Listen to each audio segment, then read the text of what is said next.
ओम शांति। ऊंचे ते ऊंचे परम धाम में रहने वाला, वाणी से परे रहने वाला शिव बाबा इस सृष्टि पर आते हैं हम सबको भी वाणी से परे ले जाने के लिए।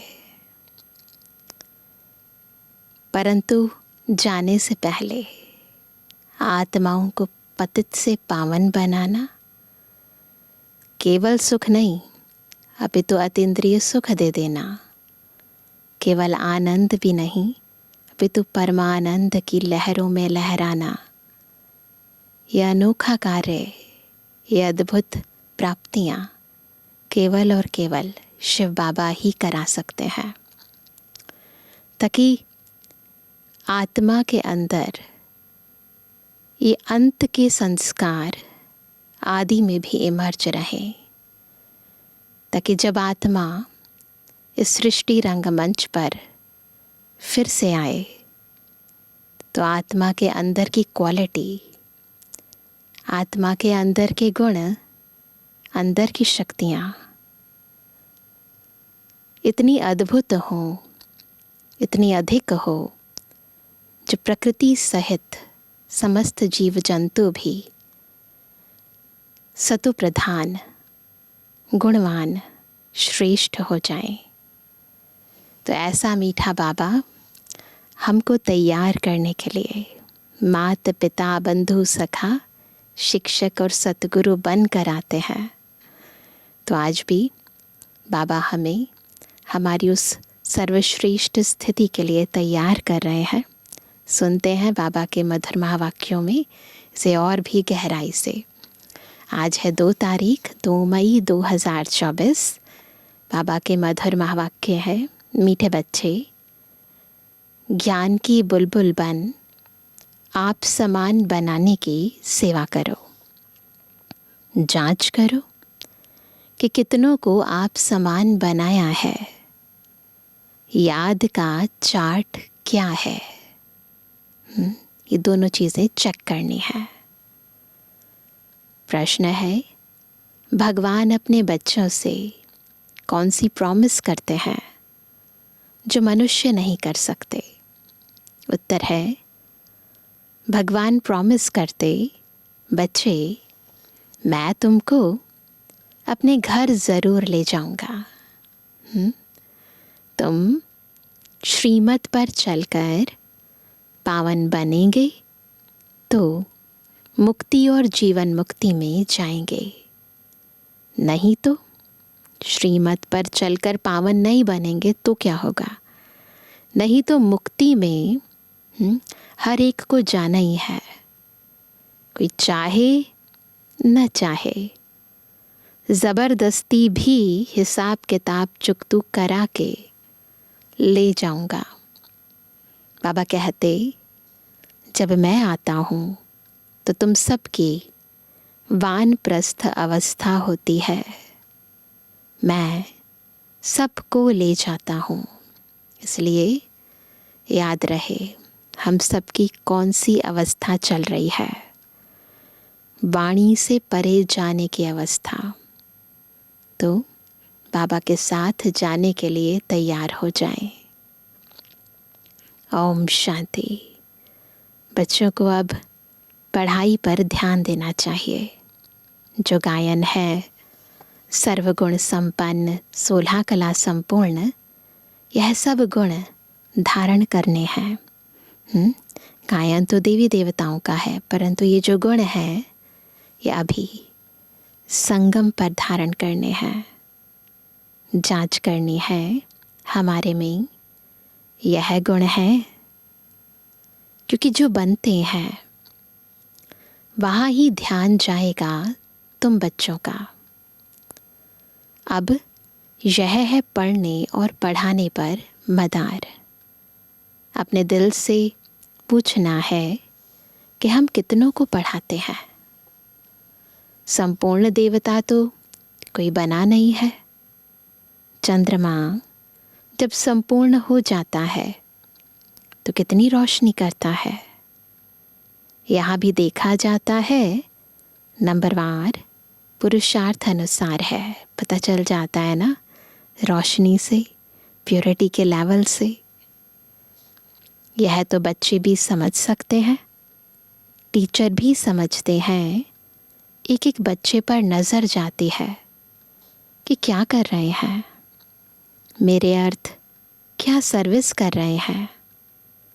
सब फूलों को देखते हैं, फूल तो सब हैं, पापा बागवान हैं और हम बच्चों को देखकर रिज़ल्ट बता रहे हैं कि किस क्वालिटी के हम बने हैं। तो वह कहते हैं फूल तो सब हैं, बगीचा है ना, हर एक अपनी अवस्था को जानते हैं, अपनी खुशी को जानते हैं। क्या स्टेज है, कितनी हैप्पीनेस है, अंदर की खुशी कितनी है। अतीन्द्रिय सुखमय जीवन हर एक को अपनी अपनी भासती है, पता चलता है ना कैसा जीवन जी रहे हैं। अतीन्द्रिय सुखमय जीवन। एक तो बाप को बहुत बहुत याद करना है, याद करने से ही फिर रिटर्न होती है। तमो प्रधान से सतो प्रधान बनने के लिए तुम बच्चों को बहुत सहज उपाय बताता हूँ। क्या? याद की यात्रा। हर एक अपने दिल से पूछे, हमारे याद का चार्ट ठीक है? और किसको आप समान भी बनाता हूँ? एक है याद, दूसरा है सेवा। दोनों को चेक करेंगे, क्योंकि ज्ञान बुलबुल होना। कौन है हम? ज्ञान की बुलबुल ना, तो ज्ञान की टिकलू टिकलू करने वाली बुलबुल।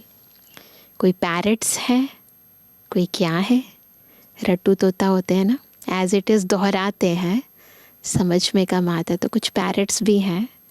कोई क्या है? तुमको कबूतर नहीं बनना, पैरट यानी तोता बनना है।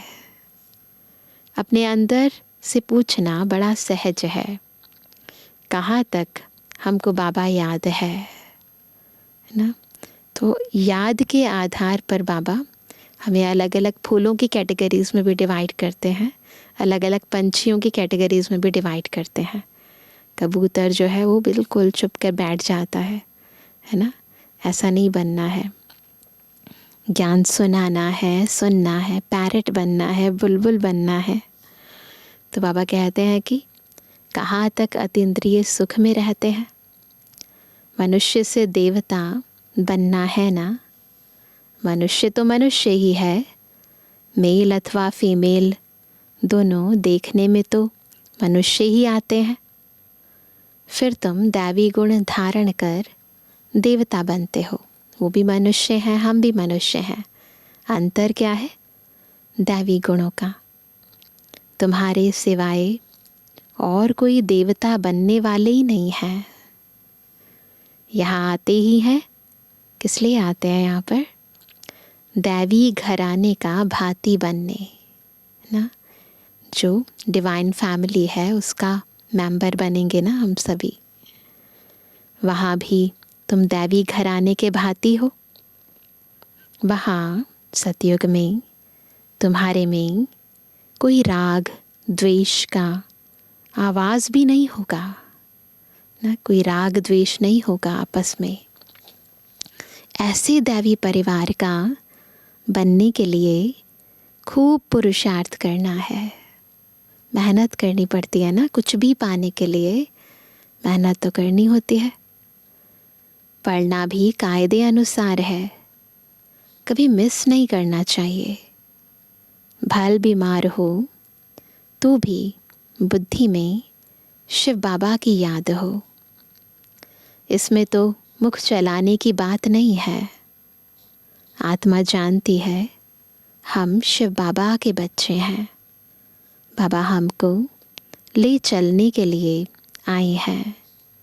यह प्रैक्टिस बहुत अच्छी चाहिए। भल कहाँ भी हो, परंतु बाप की याद में रहो। बहुत इम्पॉर्टेंट है बाबा की याद। बाप आई ही हैं शांति धाम सुख धाम में ले चलने। कितना सहज है।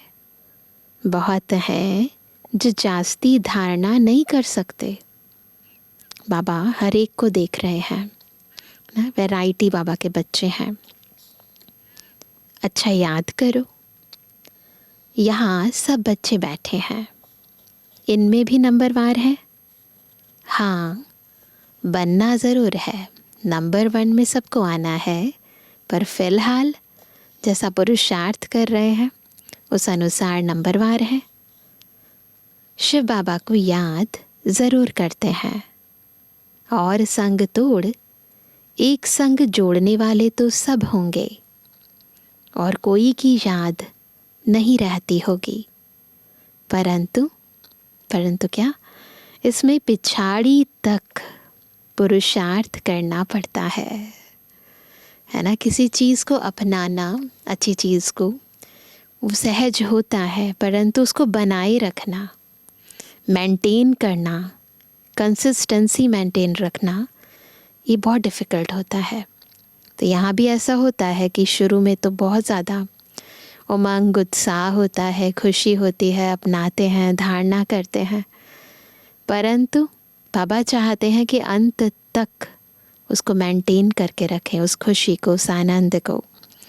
तो पिछाड़ी तक पुरुषार्थ करना पड़ता है, मेहनत करनी है। अंदर में सदैव एक शिव बाबा की ही याद रहे, सदा सदा एक शिव बाबा की याद रहे। कहाँ भी घूमने फिरने जाते हो, मना नहीं करते बाबा ना घूमने के लिए ना फिरने के लिए, परंतु जहाँ भी जाते हो तो भी अंदर में याद बाप की ही रहे। मुख चलाने की भी दरकार नहीं रहती। भक्ति मार्ग में क्या करते हैं, अपने इष्ट का नाम जपते रहते हैं, बार बार दोहराते रहते हैं।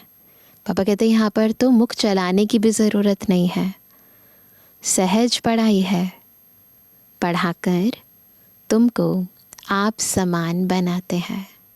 ऐसा पढ़ा देते हैं बाबा, बिल्कुल अपने लेवल पर ले आते हैं। ऐसी अवस्था में ही तुम बच्चों को जाना है, पढ़कर याद करके बाप समान बनकर फिर घर जाना है। जैसे सतप्रधान अवस्था से आए हैं, उस अवस्था में फिर जाना है ना, वही वाली स्थिति जो बिल्कुल आदि में जब मैं आत्मा इस सृष्टि रंगमंच पर आई थी, उतनी ही प्योरिटी का लेवल होना चाहिए। जैसे सतप्रधान अवस्था से आए हैं, उस अवस्था में फिर जाना है। यह कितना सहज है समझाने में। घर का काम काज करते चलते फिरते अपने को फूल बनाना है, बुद्धि में रहे बाबा की याद। जांच करनी है हमारे में कोई गड़बड़ तो नहीं है। खुद को सबसे ज़्यादा पता होता है कि गड़बड़ है नहीं है, कितनी है ना। हीरे का दृष्टांत भी बहुत अच्छा है अपनी जांच करने लिए। तुम खुद ही मैग्नीफाई ग्लास हो। वो तो हीरे को चेक करने के लिए मैग्नीफाइंग ग्लास लगाते हैं ना, वो कहते तुम खुद ही मैग्नीफाई ग्लास हो, खुद ही अंतर्मुखी होकर अपनी जांच करो। तो अपनी जांच करनी है। मेरे में देह अभिमान रिंचक भी तो नहीं है, रिंचक भी नहीं। ऊपर से जब आए थे बॉडी तो साथ थी नहीं, अभिमान और भान की तो बात ही दूर हो। तो अब जब जाना है तो भी देह भान देह अभिमान रिंचक नहीं होना चाहिए। भले इस समय सब पुरुषार्थी हैं, परंतु एम ऑब्जेक्ट तो सामने है ना। तुम्हें सबको पैगाम देना है। बाबा ने कहा था अखबार में भल खर्चा हो, यह पैगाम सबको मिल जाए ना। न्यूज़पेपर में कुछ भी है ना देते हैं, तो उसका खर्चा तो बहुत होता है, परंतु पापा कहते भले खर्चा हो, परंतु ये पैगाम सबको मिल जाए। बोलो, एक बाप को याद करो तो विकर्म विनाश हो जाए और पवित्र बन जाएंगे। अभी कोई पवित्र नहीं है। बाप ने समझाया है, पवित्र आत्माएं होती ही हैं नई दुनिया में। यह पुरानी दुनिया अपवित्र है, एक भी पवित्र हो ना सके।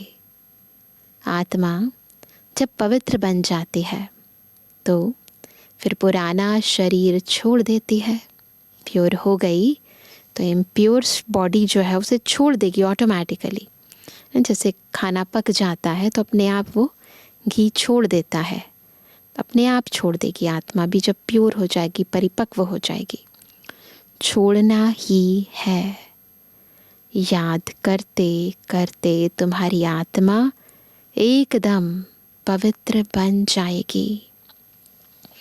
शांति धाम से हम एकदम पवित्र आत्मा आई, फिर गर्भ महल में बैठी, बिल्कुल अपने उस आदि के रूप को, वो जो रूप देह के बाद मिला वो रूप नहीं, पर आत्मा के उस आदि के रूप को याद करो, उस प्योरिटी की हाईएस्ट स्टेज को याद करो कि मैं आत्मा परम धाम से इतनी प्योर आई और फिर मैं गर्भ महल में जाकर बैठी।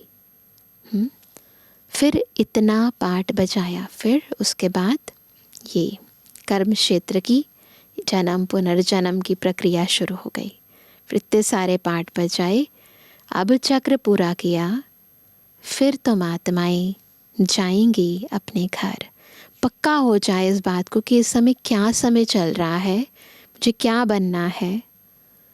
तो पापा कहते हैं वहाँ से फिर सुखधाम में आएंगे। ऊपर जाने के बाद वहाँ गर्भ महल होता है, फिर भी पुरुषार्थ करना है। ये सब होगा, लेकिन इसका मतलब ये नहीं कि पुरुषार्थ नहीं करना है। भाग्य निर्धारित है, फिर भी पुरुषार्थ करना है। ऊंच पद पाने के लिए यह पढ़ाई है।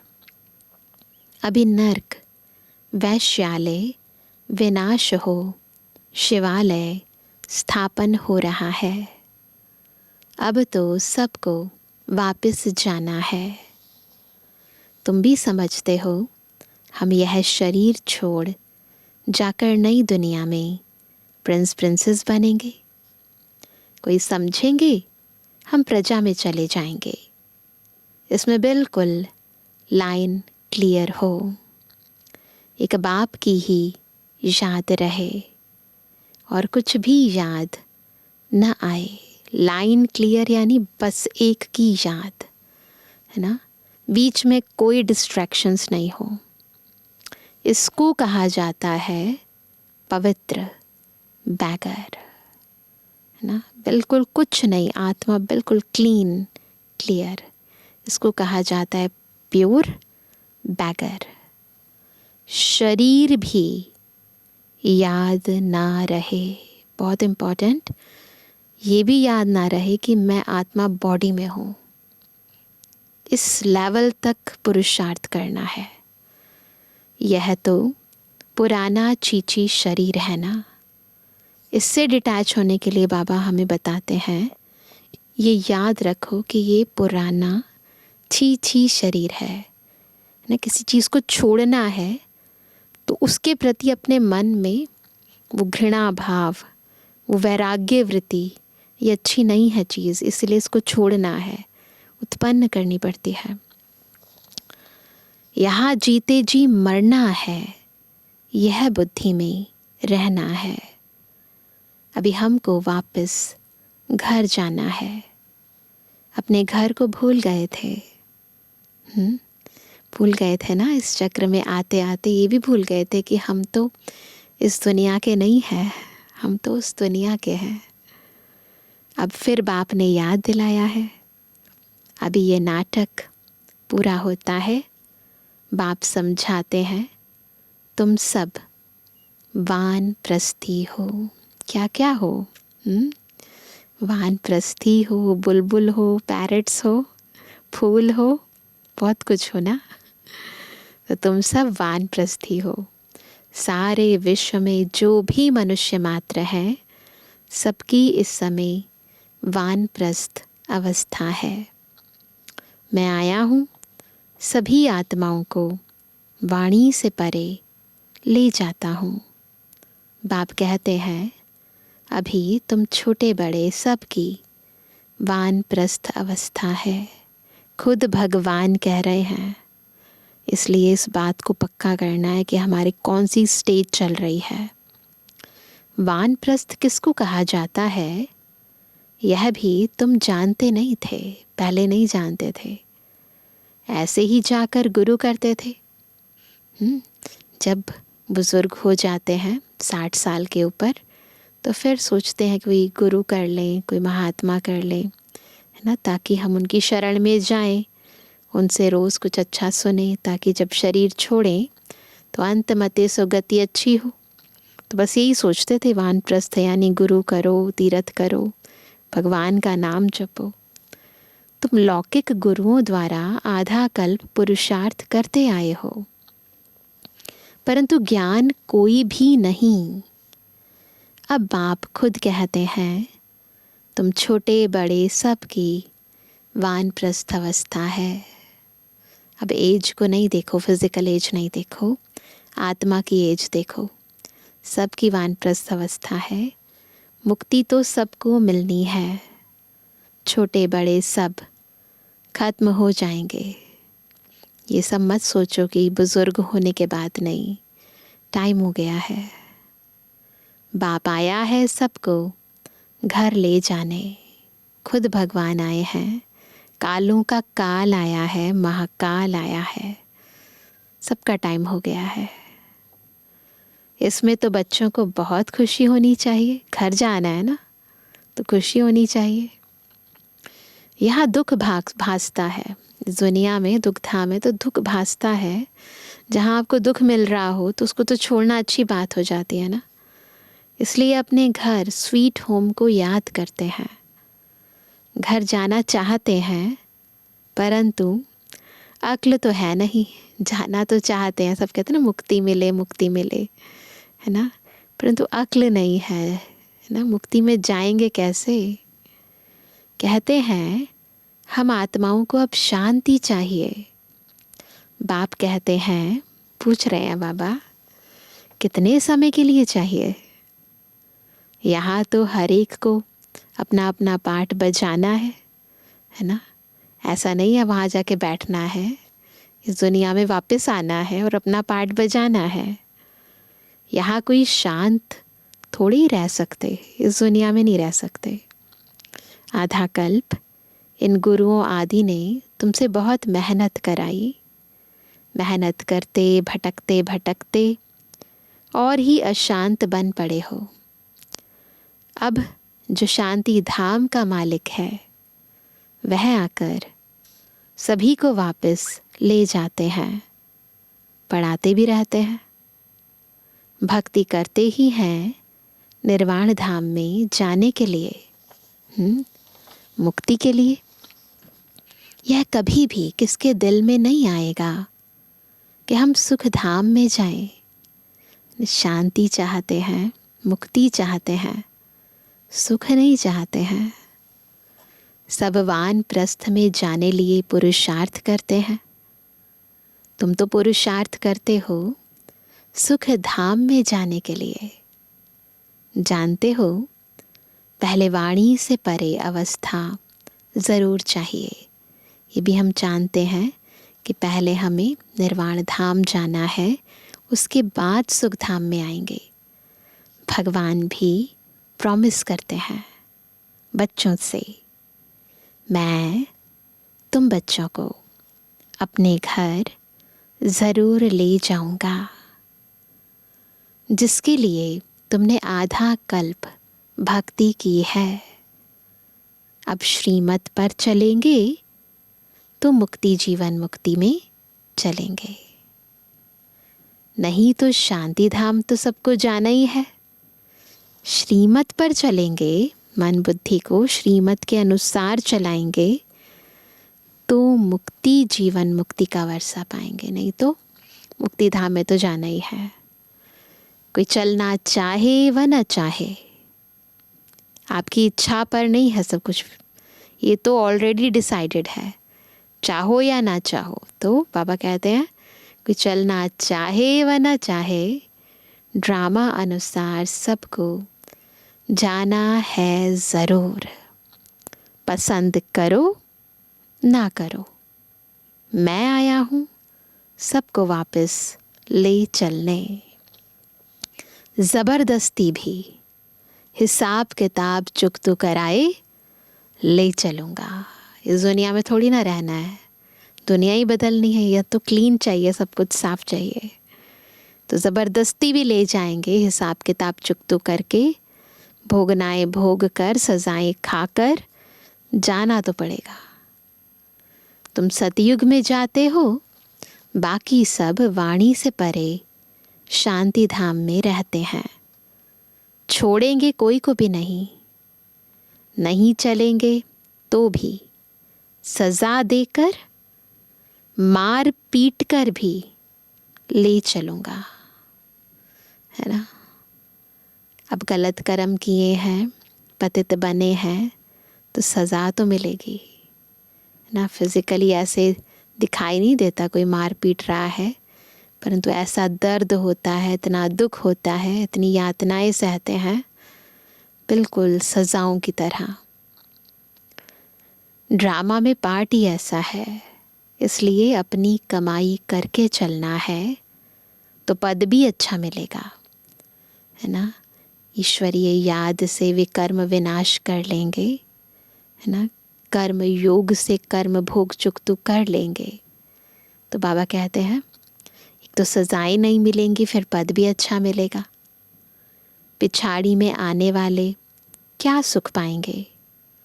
बाप सबको कहते हैं जाना ज़रूर है, शरीरों को आग लगाए, बाकी सब आत्माओं को ले जाऊंगा। ये सारी दुनिया तो भस्म हो जाएगी, आत्माओं को ही मेरे साथ साथ चलना है। मेरी मत पर सर्वगुण संपन्न 16 कला संपूर्ण बनेंगे तो पद भी अच्छा मिलेगा। तुमने बुलाया है ना कि आकर हम सबको मौत दो, बुलाया भगवान को, आ जाओ। अब मौत आया कि आया, मुक्ति चाहिए थी, पावन बनना था, है ना, स्वर्ग में चलना था, तो फिर आया है बाबा। बाबा कहते हैं अब मौत आया कि आया, बचना किसको भी नहीं है। छीछी शरीर रहने नहीं है, बुलाया ही है वापस ले चलो। हे भगवान आ जाओ, मुझे ले जाओ। तो अब बाप कहते हैं बच्चे, इस छीछी दुनिया से तुमको वापस ले चलूँगा। तुम्हारा यादगार भी खड़ा है। कौन सा यादगार है? माउंट आबू में दिलवाड़ा टेम्पल ना। तो दिलवाड़ा टेम्पल, दिलवाड़ा मंदिर है ना, दिल लेने वाले का मंदिर, दिल वाला ना बाबा है हमारी, दिल लेने वाला, उसका मंदिर यादगार खड़ा है। आदि देव बैठा है, कहते हैं ना, वहाँ लिखा है आदिनाथ का मंदिर, तो वो कहते हैं वहाँ आदि देव बैठा है, शिव बाबा भी है, बाप दादा दोनों ही हैं। इनके शरीर में बाबा विराजमान है। तुम वहाँ जाते हो तो आदि देव को देखते हो। इस समय शिव बाबा ब्रह्मा रथ द्वारा हमें ज्ञान दे रहे हैं। बाबा कहते जब तुम उसके यादगार मंदिर में जाते हो तो वहाँ पर आदि देव को देखते हो, उनकी जड़ मूर्त को देखते हो। तुम्हारी आत्मा जानती है यह तो बाप दादा बैठे हैं, तो साकार मुरली है। तो इस समय, उस समय जब भाई बहनें बाबा से मिलते थे तो ये समझते थे, बाबा कहते वो जड़ यादगार है जो दिखाया है, आदिनाथ का मंदिर है, आदिदेव का मंदिर है। यहाँ प्रैक्टिकल में, है ना, आदिदेव ब्रह्मा बाबा के तन में खुद शिव बाबा विराजमान है। इस समय तुम जो पाठ बजा रहे हो उसकी निशानी यादगार खड़ा है। सब कुछ निशानियों के रूप में है। महारथी, घोड़े सवार, प्यादे भी हैं, वहाँ सब दिखाया है ना। कुछ लोग हाथी पर सवार हैं, कुछ घोड़े पर सवार हैं, कुछ पैदल चल रहे हैं। तो कहते ये तुम्हारी यादगार है। वो है जड़, वो सब वह है जड़, यह है चैतन्य। ऊपर में वैकुंठ भी है। सारा सीनरियाँ, देवी देवताओं के चित्र है ना, पूरी दिखाए गए हैं। तो वो कहते कि ऊपर वैकुंठ भी है। तुम मॉडल देख कर आते हो, कैसा दिलवाड़ा मंदिर है। तुम तो जानते हो कल्प कल्प यह मंदिर बनता है, ऐसा ही जो तुम जाकर देखेंगे, है ना। तो कल्प कल्प बनता है और हम जाकर अपना ही यादगार, है ना, खुद आँखों से देखते हैं। कोई कोई मूंझ पड़ते हैं, यह सब पहाड़ियाँ आदि टूट फूट गई फिर बनेंगी कैसे। समझ नहीं आता उन्हें कैसे होगा। यह ख्यालात करने नहीं चाहिए। ड्रामा प्लान अनुसार परिवर्तन सृष्टि का नियम है। अपने आप सारी प्रक्रिया होंगी, इसमें क्या क्यों कैसे का प्रश्न ही नहीं उठता। अभी तो स्वर्ग भी नहीं है, फिर वह कैसे आएगा। ऐसा तो कुछ दिखाई नहीं देता ना, स्वर्ग कैसे आएगा, पर आना तो है ही। पुरुषार्थ से सब बनता है ना, पहले यहाँ ना पुरुष बन के रथ को चलाना शुरू कर दो, अपने आप सब बन जाएगा। तुम अभी तैयारी कर रहे हो स्वर्ग में जाने लिए, कर रहे हैं ना। ऐसे कोई बाहर से तैयारी नहीं कर रहे हैं, अंदर से तैयारी कर रहे हैं। कोई कोई उलझन में आकर पढ़ाई ही छोड़ देते हैं, कंफ्यूज हो जाते हैं कई बातों को लेकर ना। बाप कहते हैं इसमें मूंझने की तो कोई दरकार नहीं है। वहाँ सब कुछ हम अपना बनाएंगे, वह दुनिया ही सतु प्रधान होगी। वहाँ के फल फूल आदि सब देख कर आते हैं। ध्यान में जाते हैं ना ट्रांस मैसेंजर्स, तो देख कर आते हैं, संदेशियाँ देख कर आती हैं कि कैसे कैसे है वहाँ पर स्वर्ग में, क्या सीनरियाँ होंगी। वह कहते हैं कि तो फिर वहाँ के फल फूल आदि सब देख कर आते हैं, शुभी रस पीते हैं। सूक्ष्म वतन मूल वतन में तो यह कुछ है नहीं, बाकी यह सब है वैकुंठ में। सीनरियाँ शुभी रस एक्चुअली में तो वैकुंठ में है, बस देख कर आते हैं।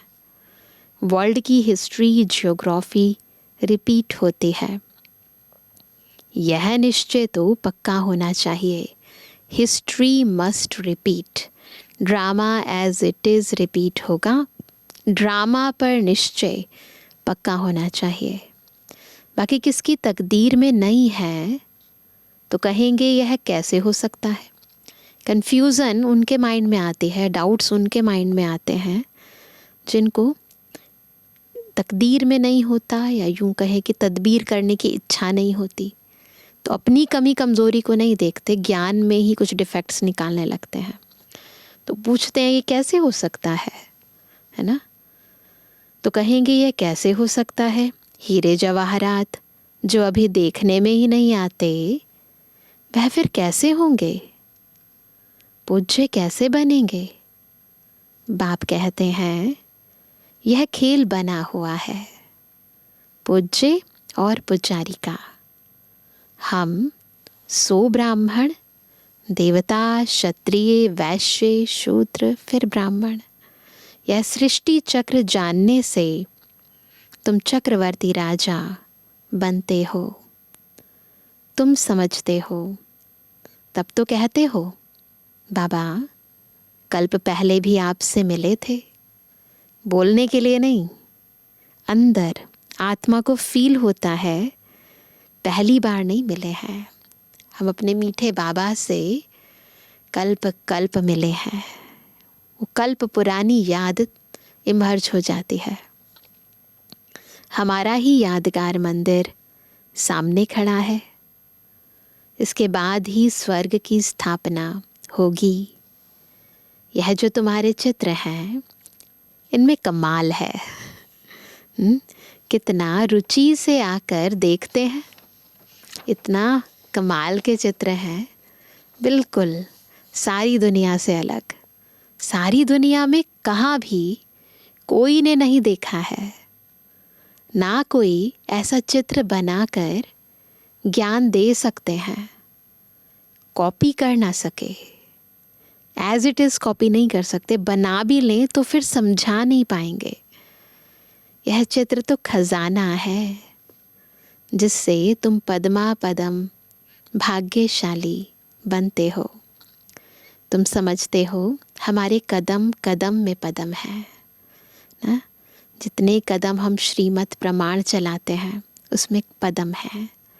जितने संकल्प, जितने बोल, जितने कर्म हम बाबा की डायरेक्शन प्रमाण चलाते हैं उसमें पदम है।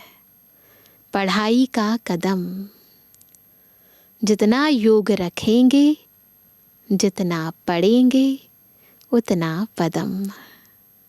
एक तरफ माया भी फुल फोर्स में आएगी, पूरा जोर लगाएगी। तुम इस समय ही श्याम सुंदर बनते हो। इस समय हम श्याम से सुंदर बनते हैं, काले से गोरे बनते हैं। आत्मा सतयुग में तुम सुंदर थे, गोल्डन एज्ड। कलयुग में हो श्याम, आयरन एज्ड। हर एक चीज़ ऐसे होती है। यहाँ तो धरती भी कलराठी है कलयुग अंत में, वहाँ तो कंट्रास्ट है। धरती भी फर्स्ट क्लास होगी, हर चीज़ सतो प्रधान होती है। ऐसी राजधानी के तुम मालिक बन रहे हो। अनेक बार बने हो, पहली बार नहीं, अनेक बार बने हो। फिर भी ऐसी राजधानी के मालिक बनने का पूरा पुरुषार्थ करना चाहिए। पुरुषार्थ बगैर प्रारब्ध कैसे पाएंगे? तकलीफ कोई नहीं है। मुरली छपती है, आगे चलकर लाखों करोड़ों के अंदाज में छपेगी। बच्चे कहेंगे जो कुछ पैसे हैं वह यज्ञ में लगा दें, रख कर क्या करेंगे? आगे चल देखना क्या क्या होता है। विनाश की तैयारियां भी देखते रहेंगे, रिहर्सल होती रहेगी।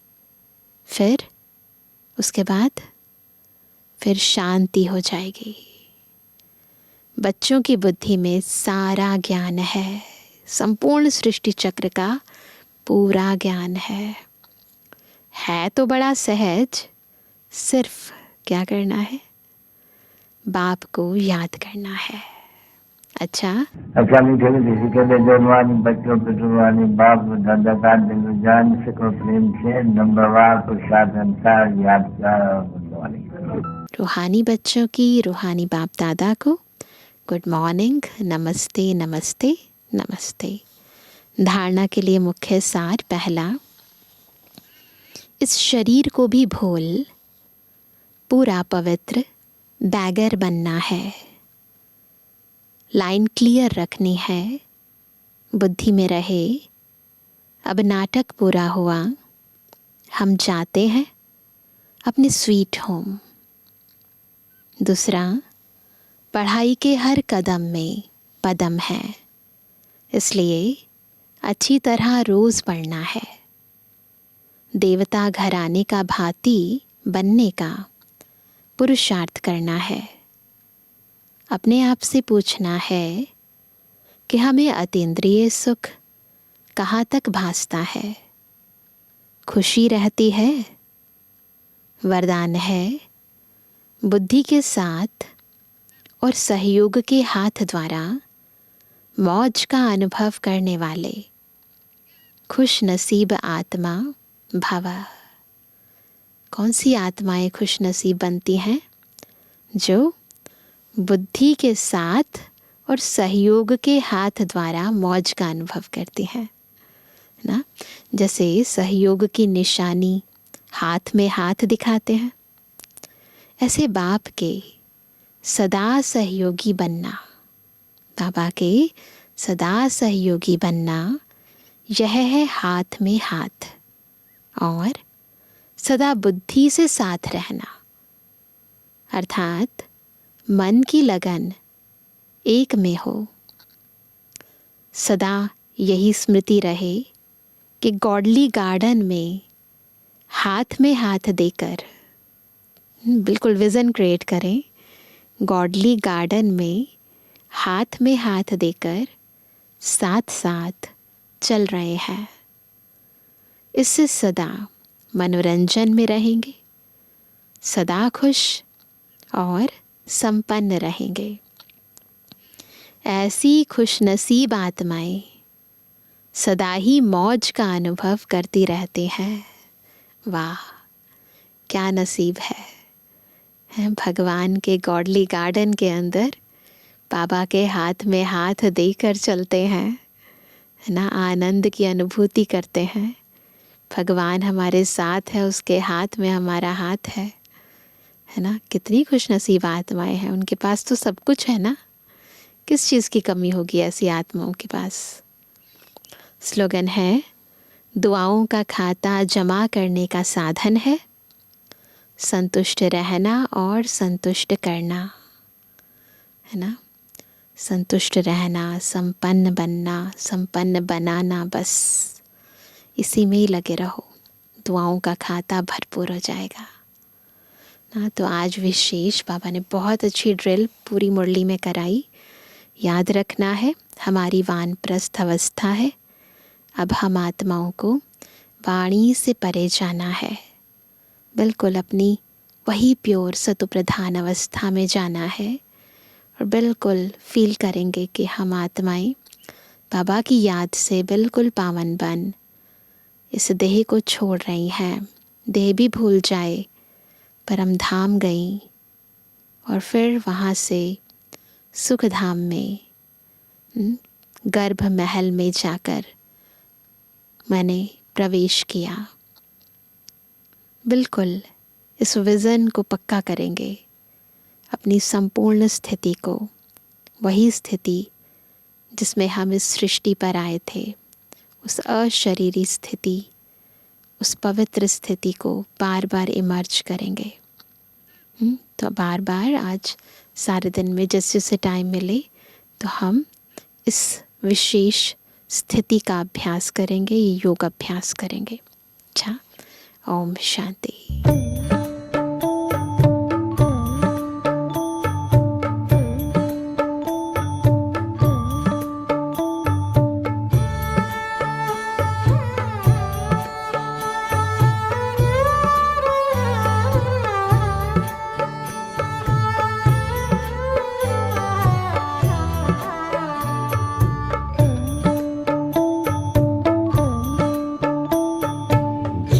करता है बाबा हम पास तेरे उड़ आए, पास तेरे उड़ आए।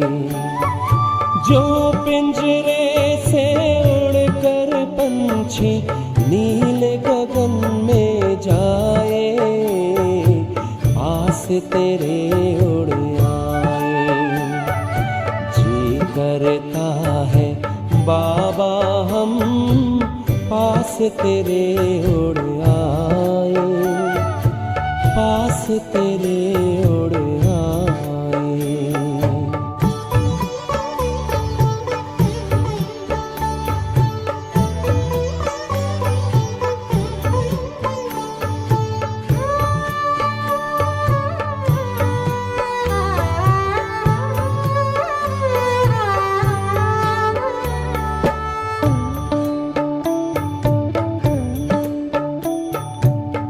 कोई शय ना भाती है अब याद घर की आती है, करे इशारा किरण तुम्हारी जैसे हमें बुलाती है।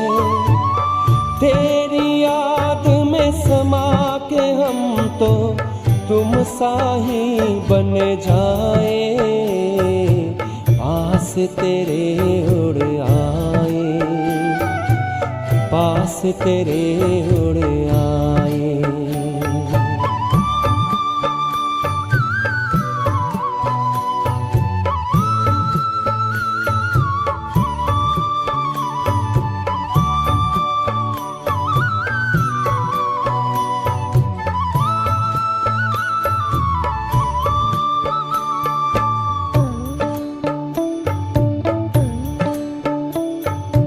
बस कुछ पल की बात है, फिर घर चलना साथ है।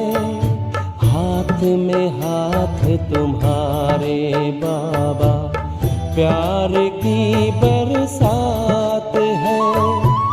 संगम युग में संग में तेरे हर पल मिलन मनाए, पास तेरे उड़ आए, पास तेरे उड़ आए।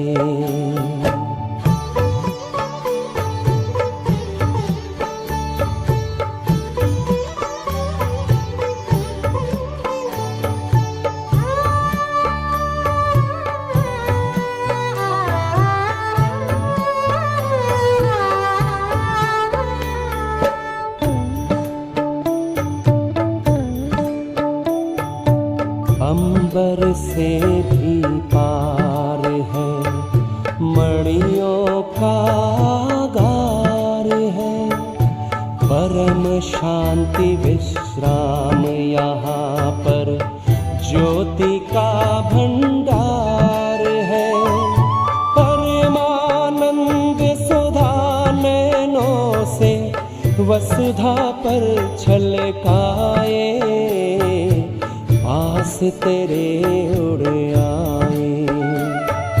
जी करता है बाबा हम पास तेरे उड़ आए, पास तेरे उड़ आए। जो पिंजरे से उड़कर पंछी नील गगन में जाए, पास तेरे उड़ आए। जी करता है बाबा हम पास तेरे उड़ आए, पास तेरे